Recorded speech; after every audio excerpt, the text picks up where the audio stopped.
افطار میں کھجور جو ہے وہ سب ہی شوق سے کھاتے ہیں، اور سنت نبی صلی اللہ علیہ وسلم بھی ہے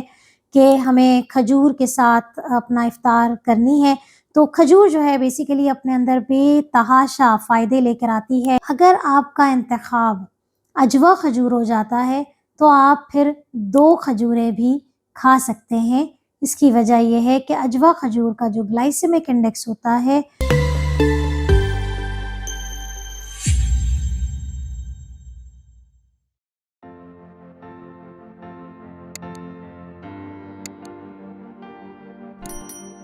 رب اشرح لی صدری ویسر لی امری واحلل عقدۃ من لسانی یفقہوا قولی۔ السلام علیکم، doctor Sania Bashir here, consultant diabetologist and C of diabetes tele. امید کرتی ہوں کہ آپ لوگ خیر خیریت سے ہوں گے اور یقیناً شوگر کے ساتھ اپنی زندگی کو بہتر سے بہترین بنانے کی کوششوں میں لگے ہوں گے۔ اور جہاں بات ہوتی ہے کہ زندگی کو بہترین بنایا جائے، وہیں پر ہم بات کرتے ہیں کہ موسم کے جو بدلتے ہمارے رت ہوتے ہیں، مختلف تہوار ہوتے ہیں، ہمارے مختلف اوکیشنز ہوتے ہیں، ان کے ساتھ بھی ہمیں جو ہے وہ شوگر کے مریضوں کا خیال رکھتے ہوئے ان کی زندگی کو بہتر سے بہترین بنانا ہے۔ تو جی ہاں، رمضان المبارک انشاءاللہ جو ہے وہ جلد قریب ہے، اور اسی حوالے سے ایک سوال جو آپ لوگ ہم سے پوچھتے ہیں اور اکثر غلطی بھی کر جاتے ہیں کہ کیا ہم افطار میں کھجور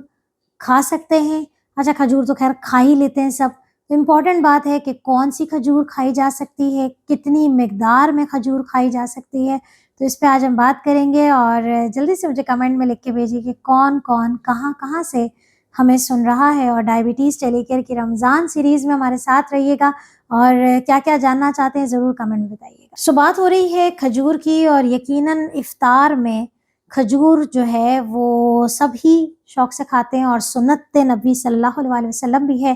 کہ ہمیں کھجور کے ساتھ اپنا افطار کرنی ہے۔ تو کھجور جو ہے بیسیکلی اپنے اندر بے تحاشا فائدے لے کر آتی ہے۔ کھجور کے اندر پروٹینز ہیں، کھجور کے اندر وائٹامنس ہیں، کھجور کے اندر منرلس ہیں، کھجور کے اندر جو ہے وہ پروٹین بھی موجود ہے لیکن لمیٹڈ اماؤنٹ میں۔ کھجور کے اندر فائبر بہت اچھا ہے، تو کھجور جو ہے وہ غذائیت سے بھرپور ایک ہمارے لیے پھل ہے، اور اس کے بے شمار فائدے ہیں۔ اسی لیے ہم افطار میں کھجور کھاتے ہیں تاکہ سارے دن کی جو غذائیت کی جو کمی ہوتی ہے وہ کھجور کی صورت میں پوری ہو جائے۔ لیکن شوگر کے مریضوں کو اس بات کا خیال رکھنا بھی ضروری ہے کہ کھجور جو ہے اس کے اندر بے تحاشا شوگر بھی موجود ہوتی ہے، انفارچونیٹلی،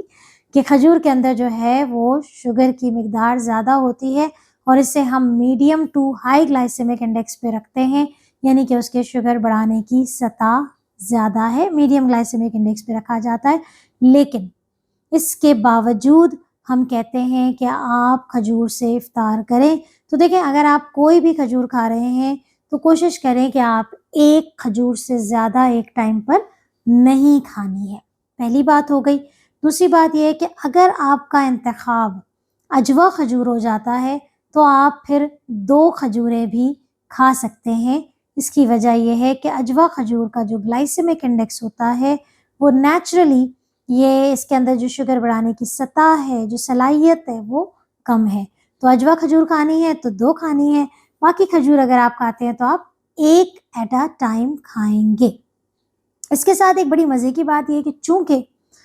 اس میں شوگر کا لیول زیادہ ہے، آپ نے کیا کرنا ہے اس کو اور اچھا اپنے لیے بنانے کے لیے، آپ کھجور کے ساتھ بادام کو پیئر اپ کر لیں یا کسی بھی نٹ کو لے لیں، تو وہ آپ کا جو ہے وہ کھجور جب آپ کھاتے ہیں اس کے ساتھ آپ نٹ لے لیتے ہیں، تو یہ ہوتا ہے کہ آپ کو تھوڑا سا پروٹین مل جاتا ہے، اور کھجور کی جو شوگر کی جو صلاحیت ہے، بڑھانے کی جو صلاحیت ہے، وہ تھوڑی اور نیوٹرلائز ہو جاتی ہے۔ اس کے علاوہ کھجور کو آپ چاہیں تو اس کے اوپر تھوڑے سے چیا سیڈس وغیرہ کا بھی جو ہے وہ ڈال کے کھا سکتے ہیں، بیج نکال لیجئے، تھوڑے سے اس میں چیا سیڈ ڈال دیجئے، کیونکہ چیا سیڈ کے ساتھ آپ کو جو ہے وہ گڈ فیٹ ملتا ہے، فائبر ملتا ہے، تو اس سے آپ کو بیسیکلی کھجور کی جو شوگر بڑھانے کی صلاحیت ہے وہ کنٹرول ہو جاتی ہے۔ اس کے علاوہ کھجور کے ساتھ جب آپ افطار کریں تو پانی کی بے تحاشا مقدار کو، اچھی مقدار کو استعمال کریں۔ اللہ نہ